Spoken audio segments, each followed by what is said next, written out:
Greetings everyone, in today's video I'm going to be reviewing the Transformers Bumblebee Studio Series, Core Class Shockwave, and Ravage figures. These are the very first Core Class Studio Series figures. Now, we previously got the Fallen Kingdom or something like that. I forgot what it was. I'm not too familiar with that Transformers lineup. But yeah, they had some Core Class figures within there. I found these at my local Walmart if you're curious. It was not my usual local Walmart, but it's a Walmart around here. But yeah, I finally found these, and I didn't find the bigger scale figures. But yeah, I know there's some controversy with Shockwave being this size, but I gotta say these figures are pretty cool, and it just shows how much cool it would be to have an Optimus or a Bumblebee of these scales, or even other figures. It'd be cool to get like a Frenzy or some Bayverse figures. I know some people aren't fans of Bayverse, but I have a heart for it because nostalgia for me. Just like some people have nostalgia for G1, Transformers Prime, and also nostalgia for me, around that time, that's when I experienced Transformers for the first time, around those days. But anyways, gotta say these figures are really cool. How the packaging, have them transformed in robot mode already, so you could see them off the bat. So here is a quick look at the packaging. We can see Shockwave in the front, really nice, and on the side here, another render of him. And it reads Shockwave Studio Series. Nice details, and you can see some of the Cybertron scenery in there. Core Class, nice profile picture. And here's the back, 13 steps, really cool. And you can give you some ideas on how to pose them. And as well, we got Ravage here, really nice. Gives me Blitzwing's design vibes. His face looks very similar to him. So yeah, really cool in the color scheme. Ravage, really nice. It'd be really cool to get a Blitzwing this scale. As well, we got the side of him, really nice. So yeah, can't wait to get these cracked open. Or transform, I should say. So starting off with Shockwave, we're going to remove his gun. Not the big fan of transforming them, but they're quite fun and challenging. So it's stuck to the back of his head, so you got to be very careful. And the thing is, I don't like that there's little horns right here. These little spikes are right here by the gun peg. So you got to wiggle. I don't know if you're going to wiggle that thing out, how it's going to work, but it'll take a miracle. So at least they gave us some space to wiggle it out. There we go. We wiggled it out. I don't know how you guys prefer to do it, but then you separate the legs, and it quite shows how complex the transformation is. So you're going to pull that up, and of course his chest is going to go up here just off his design look, and we're going to fold that piece out. We're going to push this out, make sure it gets pegged in properly. We're going to unfold the arms from being backwards. Shockwave, why do you have your arms backwards? Then we're going to, you can just really see the articulation within this figure. And then you fold these out. So yeah, it's not that difficult when you transform it back, actually. You just got to get the hang of it. So it could go either way. I think it goes this way in the movie. I'm not sure. But anyways, really cool. I don't know if it's just his arm, or if you could transform it into another arm. So yeah, really cool Shockwave figure. So this leg seems a little bit loose now, but you can see the head rotates pretty good, decent amount. And then seen most of it in transformation, but you could rotate up here, I think, like that. You can just move it up and down. Then you could move the knee joints. There's knee joints, and then there's ankle joints. No ankle pivot, really. You can't move side to side. But you can see here on the shoulder, 360 gives us, and this, and then it rotates like that. So yeah, it moves up and down, and then side to side, or all the way around. Really cool.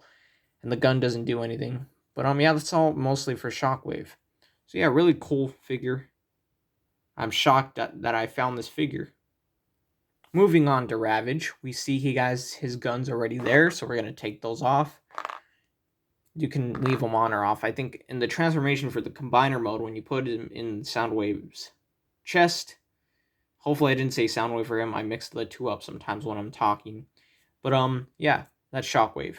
So he's basically just all coiled up, and he is on some pegs right here, so you got to be careful about that, not to forget that. I almost forgot it and just ripped it right off.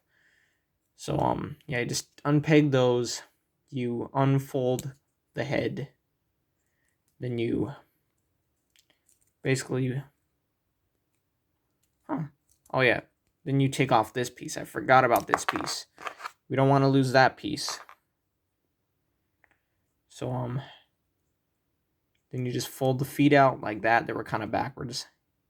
You can open his mouth like that. I prefer to have it like that. Just use the articulation wisely as you can. And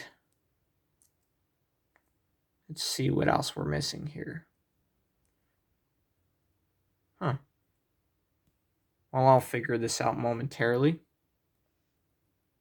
So there we go. All you do is pull this out of that section, and then you put it in that section, and voila. You got yourself Ravage. Mostly. Almost done. So, pretty sure it goes that way. Double check. Well, pretty sure. So yeah, that should be correct. Anyways, you can see his articulation's really cool. You can move his jaw.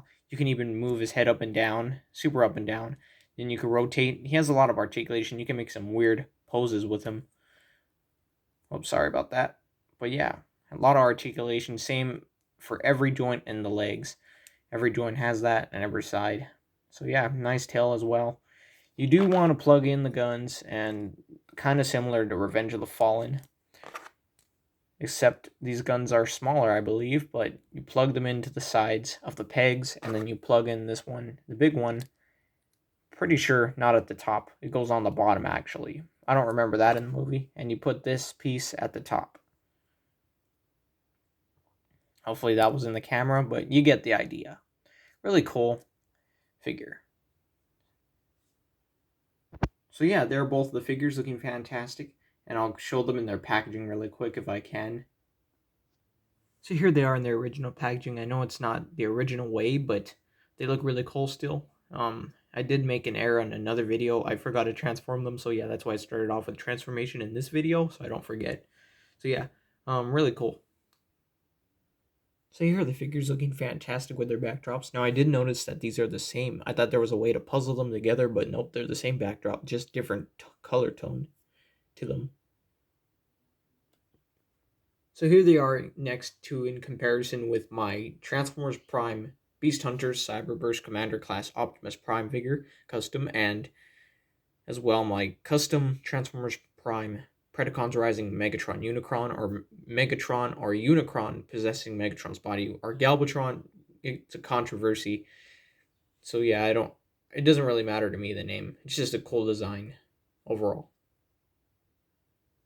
Up next, here we got the Transformers Prime Red RC figure, one of my favorite Transformer figures of all time. Has really great details and really shows how much transformation makes a difference. Whether it's there or not, the details are much more clear to see. As we could see with these Studio Series figures, they were much more flexible on the designs because they didn't have to rely on transformations. They custom made the transformations themselves, even though they weren't perfect, since the characters didn't really transform in the films, but they still look really good for robot mode. Up next, here is Brawn, one of the smaller scale figures. Really cool. And last but not least, for size comparison time, we got Blackout, or Grinder. I think it's more Blackout, but it's from Transformers Dark of the Moon, the Cyberburst Commander Class Collection from 2011. Really cool figures. So overall, I would rate these figures a 9 out of 10, or maybe 10 out of 10. I'm really good with rating figures. Or really positive, I should say. Not good, because I'm not a professional at it, but I'm really good at terms of... I'm good at defining detail, but, I'm really neutral when it comes to details and rating. But yeah, I think they're really cool and great for the first ever Commander, or, Core Class Studio Series figures. They did a really great job, so, yeah, I'll be doing more videos soon. Thanks for watching, and if you like the content shown, a like. It's always appreciated on my channel, and this is going to be Jonathan.lyt tuning out. So yeah, stay tuned for more videos that'll be coming up soon.